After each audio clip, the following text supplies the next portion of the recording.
வணக்கம் தமிழகமே. விஜய் ரசிகர்கள் மட்டும் இல்லை, நம்ம ஊரில் ரஜினி ரசிகர்களில் இருந்து அஜித் ரசிகர் வரைக்கும் எல்லாருமே ஒரு தனி உலகத்தில் தாங்க வாழ்ந்துட்டுருக்காங்க. இவங்களெல்லாம் அறிவு இல்லாதவங்க அப்படின்லாம் நம்ம சொல்லக்கூடாது. அன்பு அவங்களுக்கு அதிகமாக இருக்கனால அறிவு அப்படின்றது அவங்களுக்கு கொஞ்சம் வேலையே செய்ய மாட்டேங்குது. முதலமைச்சர் விஜய் அவர்களோட தீவிரமான ரசிகை இன்னைக்கு என்ன பண்ணியிருக்காங்க கரூரில் அப்படின்றத தொடர்ந்து நம்ம வீடியோவில் பார்க்கலாங்க. காலையில் 5 மணிக்கே கரூரில் அவங்க காத்துட்ருக்காங்களாம் விஜய் அவர்களோட வருகைக்காக.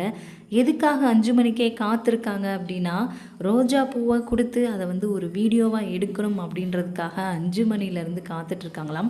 விஜய் அவர்களோட கார் ஓட்டினவங்க பார்த்திங்கன்னா அந்த இடத்துல ஸ்லோ பண்ணாமல் ஸ்பீடாக ஓட்டிகிட்டு போயிட்டாங்களாம். அதனால் பார்க்கவே முடியலையாம். தயவு செய்து நான் பேட்டி கொடுக்குறேன் பாருங்கள், விஜய் அவர்கள் திரும்பி வரும்போதாவது என்னுடைய ரோஜா பூவை வாங்கிக்கணும், இல்லைன்னா எனக்கு ரொம்ப அழுகையாக வருதுன்னு சொல்லியிருக்காங்க. பேட்டி இப்படி கொடுத்துருக்காங்க பாருங்கள். ஒரு படித்த பெண்மணிக்கு நல்லாவே தெரியும், எப்படியும் விஜய் அவர்கள் கரூருக்கு 5 மணிக்கே வரமாட்டார் அப்படின்னு தெரியும். அப்புறம் எந்த நம்பிக்கையில் அவங்க 5 மணிக்கே போய் கரூரில் காத்திருக்காங்கன்னே தெரியலங்க.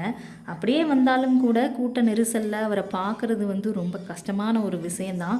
இது எல்லாமே தெரிஞ்சும் ஆனால் அவங்க மனசு என்ன சொல்லும் தெரியுமா? விஜய் அவர்களை பார்த்து நம்ம கொண்டு வந்த இந்த ரோஜா பூவை கொடுத்து ஒரு செல்ஃபி இல்லை ஒரு வீடியோவாவது எடுத்துடணும் அப்படின்ற எண்ணம் தான் அவங்கள 5 மணிக்கே ரோட்டில் நிறுத்தியிருக்கு பாருங்க. அந்த பெண்மணிக்கு பாருங்க, விஜய் அவர்களை நேரில் பார்க்க முடியல அப்படின்றத விட அதை ஒரு வீடியோவாக எடுத்து நம்ம பூ கொடுக்கறத ஒரு வீடியோவாக எடுத்து போட முடியல அப்படின்ற வருத்தம் பெரிய வருத்தமாக இருந்திருக்கு. ஏன்னா இப்போ உள்ள இந்த டிஜிட்டல் காலத்தில் ஒரு விஷயத்தை நம்ம நேரில் பார்க்குறத விட அதை அப்படியே வீடியோ எடுத்து ஸ்டேட்டஸ் போடுறதுல தான் நிறைய பேருக்கு நிம்மதியே கிடைக்குது. இப்போ உள்ள படித்த பெண்களுக்கும் சரி இளைஞர்களுக்கும் சரி ஃபோமோ அப்படின்ற பயம் அதிகமாகவே அதிகரிச்சிருக்கு. படித்தவங்களுக்கு இந்த ஃபோமோ பயம் அப்படின்றது ரொம்ப அதிகமாக இருக்கிறதுக்கு என்ன காரணம் அப்படின்னு பார்த்திங்கன்னா, அதிகமாக அவங்க சமூக வலைத்தளங்களில் டைம் ஸ்பெண்ட் பண்ணுறதாங்க காரணமே. நம்ம கூட மற்ற ரசிகர்கள் எல்லாம் வீடியோ எடுத்து சோசியல் மீடியாவில் போட்டு கெத்து காட்டுவாங்களே, நம்மளும் வந்திருக்கோம், ரோஜா பூவோடு வந்திருக்கோம், நாளைக்கு நீ விஜயை பார்க்க போன வீடியோ கூட எடுக்கலையா, ஒரு செல்ஃபி கூட எடுக்கலையா, அப்புறம் எதுக்காக காலையில் 5 மணிக்கே போன அப்படின்னு கேள்வி கேட்பாங்களே அப்படின்ற பயம் இவங்களுக்கு அதிகமாக இருக்குது. சினிமா அப்படின்றது ஒரு என்டர்டைன்மெண்ட் அப்படின்றத விட்டு நிறைய பேர் அவங்க வெளி உலகத்துக்கு வரவே மாட்டுறாங்க. நிஜ வாழ்க்கையவே தொலைச்சிட்டு தான் இருக்காங்கன்னே சொல்லலாம். அந்தளவுக்கு சினிமா மோகத்தில் நிறைய பெண்மணிகளும் இளைஞர்களும் இன்னைக்கு பாதிக்கப்பட்டு இருக்காங்க.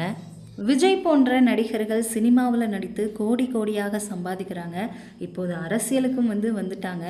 அவர்கள் வாழ்க்கையில் மேன்மேலும் உயரணும் அப்படின்றதுக்காக அவங்க உழைச்சிட்ருக்காங்க. ஆனால் ரசிகர்கள் ஒரு பக்கம் அவங்க குடும்ப கடமைகளை செய்யாமல், வீட்டில் இருக்கும் வேலைகளை செய்யாமல் 5 மணிக்காகவே பூங்கத்தோட இப்படி தெருவில் போய் காத்து கிடக்கிறது எந்த விதத்தில் நியாயம்? அன்பு காட்டணுங்க, ஆனால் அடிமையாக மட்டும் ஆகவே கூடாது.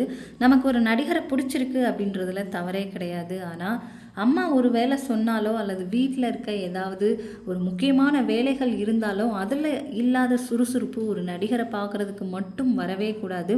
முதல்ல வீடு முக்கியம், அப்புறம் நாடு, அதுக்கப்புறம் தான் தியேட்டர், சினிமா எல்லாமே முக்கியம் அப்படின்றத எல்லா பெண்மணிகளும் ரசிகர்களும் இதை உணரணும். காட்சிக்காக வாழ்ந்து வாழ்ந்து பழகிட்டு இருக்காங்க இப்போ உள்ள இளைஞர்கள்.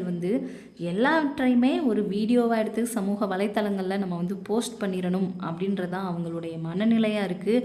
இந்த மனநிலை பார்த்திங்கன்னா மிகவும் ஆபத்தான மனநிலைங்க. உண்மையில் எது அவங்களுக்கு சந்தோஷத்தை தரும் அப்படின்னா, அவங்கள சுற்றி இருக்கிறவங்களுக்கு, அவங்க ஃபேமிலிக்குள்ளே இருப்பாங்க, அம்மா அப்பா கணவர் குழந்தைகள் அப்படின்னு நிறைய பேர் இருப்பாங்க. சின்ன சின்ன உதவிகள் உண்மையான மகிழ்ச்சியை எப்போவுமே தரும். இந்த உண்மையான மகிழ்ச்சியை அவங்க கொண்டாடணும். இப்போ உள்ள இளைஞர்களும் சரி பெண்மணிகளும் சரி போலி உலகத்திலேருந்து நீங்கள் எல்லாருமே வெளியே வரணுங்க. அதற்காக தான் இந்த வீடியோவே. ஒரு நடிகருக்கு கொடுக்குற மரியாதையும் நேரத்தையும் பார்த்திங்கன்னா, அதிகாலை 5 மணிக்கே எந்திரிச்சு சுறுசுறுப்பாக நீங்கள் போய் அங்கே நிற்கிறீங்க ரோட்டில் அப்படின்னா எந்த அளவுக்கு அங்கே டைம் ஸ்பெண்ட் பண்ணுறீங்க. இதையே நீங்கள் உங்கள் பெத்த அம்மா அப்பாவுக்கோ இல்லை உங்கள் ஃபேமிலிக்கோ இல்லை மேரேஜ் ஆனவங்களாக இருந்தால் உங்கள் குழந்தைகளுக்கோ இந்த நேரத்தை கொடுத்தீங்க அப்படின்னா அந்த குடும்பமே சொர்க்கமாக மாறும். அதை விட்டுட்டு எப்போதும் ஒரு முறை கையாட்டும் சினிமா பிரபலத்துக்காக நம் வாழ்க்கையை வேஸ்ட் பண்ணக்கூடாது. நேரத்தை நம்ம கரெக்டாக பயன்படுத்தினா மட்டும்தாங்க நாளைக்கு 4 பேர் நம்மளை மதிக்கிற வகையில் நம்ம இருக்க முடியும். நன்றி எல்லாருக்கும்.